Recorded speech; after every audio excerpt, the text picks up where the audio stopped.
बड़ा और कृपा तो वह है कि आप जिस कामना को लेकर के आए वो पूर्ण हो जाए, उसमें आई रुकावटें, उसमें आई देरी या उसमें जो भी अमुक अमुक कारण बन रहा है उसका समाधान हो जाए, यह कृपा है। इसलिए हम ना पहले कभी चमत्कार का दावा करते हैं ना चमत्कार पर हम विश्वास करते हैं, यह मात्र कृपा है। और हम आप सभी से यही कहेंगे कि आप भी अपने जीवन में ये प्रण संकल्प करिए कि चमत्कार के पीछे आपको नहीं भागना है, क्योंकि जहां चमत्कार होता है वहां आप समझ जाइए कि वही फ्रेब है, वही ढोंग है, वही पाखंड है। क्योंकि चमक के पीछे ही अंधेरा होता है। आप जानते हो कि दिया तले अंधेरा, दिया ऊपर प्रकाश देता है लेकिन इसके तल में अंधेरा होता है। जब वो दिया स्वयं के तल में प्रकाश नहीं कर सकता तो वह आपके जीवन में प्रकाश करेगा, इसकी क्या गारंटी है? बोलिए, है क्या? नहीं है। तो इसीलिए हमें चमत्कार के पीछे नहीं भागना, में मात्र कृपा चाहिए। धाम में आकर के माँ भगवती के चरणों में हमें अपनी अर्जी प्रार्थना लगानी है कि हे माँ, जो भी समस्या है, अमुक अमुक कामना से हम आए हैं, आप इसे कृपा कर पूर्ण करें। और अर्जी कैसे स्वीकार होती है हम आपको आज इसका तरीका बताते हैं। कौन कहता है कि अर्जियां सुनी नहीं गई या अर्जियां पूरी नहीं की गई? हमें अर्जी लगाते समय प्रथम जो प्रार्थना करनी वो यही करनी है कि हे मां, अगर इस निमित्त कार्य के लिए हम आए हैं और यह कार्य हमारे लिए सही है, इस कार्य के होने से हमारे जीवन में परिवर्तन अच्छा होता है और उससे किसी अन्य व्यक्ति के जीवन में कोई नुकसान नहीं होता है, तो यह कार्य आप कृपा से सफल करा देना। लेकिन अगर हमारे इस कार्य के होने से किसी के जीवन में कोई दिक्कत आ जाती है, किसी को समस्या आ जाती है, किसी का हृदयघात हो जाता है या किसी के साथ कोई हानि हो जाती है, तो आप इसके लिए अपनी कृपा अपने हिसाब से कीजिएगा। आगे हम आपके लिए मात्र निमित्त प्रार्थना व्रत रहेंगे। हम आपसे कोई ऐसी प्रेरणा या कोई ऐसा वायदा नहीं करेंगे जिसके निमित्त ये कार्य आपको करना पड़े, क्योंकि आप जानते हो कई बार ऐसा होता है कि जब हम अपनी सोच से कुछ नहीं कर पाते तो समझ जाइए कि ऊपर वाले ने वहां पर उसकी सोच लगा रखी है।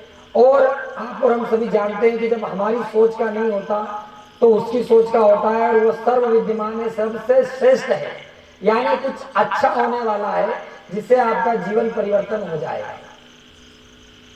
हमारी इच्छा से कुछ नहीं होता, समझ जाइए कि परमपिता परमेश्वर अपनी इच्छा से कुछ कराना चाहते हैं तो वह सबसे अच्छा होगा। मात्र हम एक अंधविश्वास के पात्र बन गए। क्या बन गए? अंधविश्वास के पात्र। क्योंकि आप लोग सभी जानते हो अध्यात्म को आज के समय में अंधविश्वास ही कहा जाता है, कृपा को आज के समय में अंधविश्वास ही कहा जाता है। और हम ये कहते हैं कि जहां अंधविश्वास होता है वहीं पर पूर्ण विश्वास होता है। जब तक आप अपने मन में अंधविश्वास नहीं लाएंगे, ये भाव नहीं लाएंगे कि ये पत्थर की मूर्ति है और ये हमसे बात कर रही है, जैसे जैसे आप अपने अंदर अंधविश्वास बढ़ाते रहेंगे कि हाँ ये बात कर रही है, ये बात कर रही है, हम सच कह रहे हैं, हम लिख करके आपको देने के लिए तैयार हैं, आप करके देखिए वो पत्थर की मूर्ति चाहे जिस देवता की वो आपसे बात करने लगेगी, इसका दावा है। लेकिन हमारी सोच कुछ प्राप्ति से पहले अपने विकास की तरफ चली जाती है। कुछ मिलने से पहले हम अपने विकास के लिए सोचने लगते हैं। जैसे आप जानते हो कि हमारे पास अगर कुछ पैसा आता है, लाख रुपया, 10 लाख रुपया, तो हमारा माइंड चलता है फलानी गाड़ी खरीद ले, फलाने मकान को चेंज करा दे, या फिर सोना खरीद ले, या ये खरीद ले। लेकिन हम ये नहीं समझते कि ये पैसा किस निमित्त कार्य के लिए आया है और किस किस की भावना इस पैसे में लगी है। क्योंकि कोई निर्धन होगा, दुखी होगा, उसके पास से भी पैसा निकल करके आपके पास आया है। जिस दिन हम ये सोच लेंगे कि इस पैसे को निमित्त कार्य में लगाना है, इस धन को निमित्त कार्य में लगाना है जिससे जन कल्याण हो, क्योंकि जन कल्याण में आप और हम भी आ जाते हैं। जन माने हम सभी हो गए। लोग कहते हैं ना कि सभी का कल्याण हो, तो सब में हम भी आ गए। लेकिन हमारी मंशा, हमारी सोच में जब कमी आती है और कहीं ना कहीं हम अपनी उपलब्धि के लिए सोचते हैं, हमारे मन में ख्याल आता है कि हाँ मैं ही हूं, सब लोग मुझे ही पूछे, सब लोग मुझे ही स्वीकृति दे, सबसे श्रेष्ठ में हो जाऊं। तो मनुष्य सबसे नीच प्रजाति है। इस मनुष्य के चमड़े का जूता तक नहीं बनता, जबकि जानवर बेहतर है जिसके चमड़े का जूता बनता है और उसको हम पहनते हैं और वो सालों हमारे काम आता है। जानवर का गोश्त जब वो मर जाता है तो अन्य जानवर उसका भक्षण करते हैं, लेकिन कोई मनुष्य मर जाए तो उसके शरीर में मात्र कीड़े पड़ते हैं और दुर्गंध पैदा होती है, वह किसी काम का नहीं।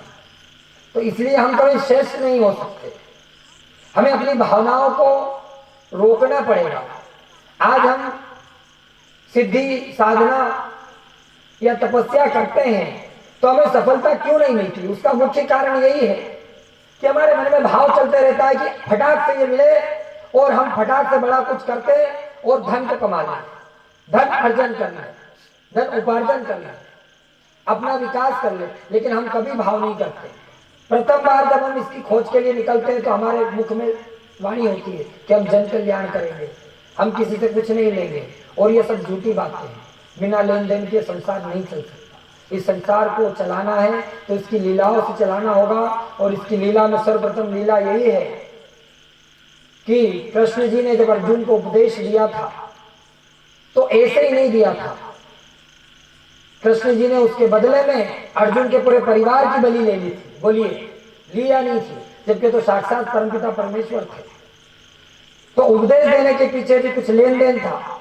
तो अर्जुन को जब उपदेश मिला तब भीष्म पितामह का पूरा जट्ठा खत्म हो गया, पूरा कुल खत्म हो गया, और वही लीला थी भगवान कृष्ण की कि उस लीला को रचना था, नहीं तो अंधकार हो जाता, इस सृष्टि का उस समय विनाश हो जाता। तो उन्होंने कुछ दिया, उसके बदले में कुछ मांग लिया।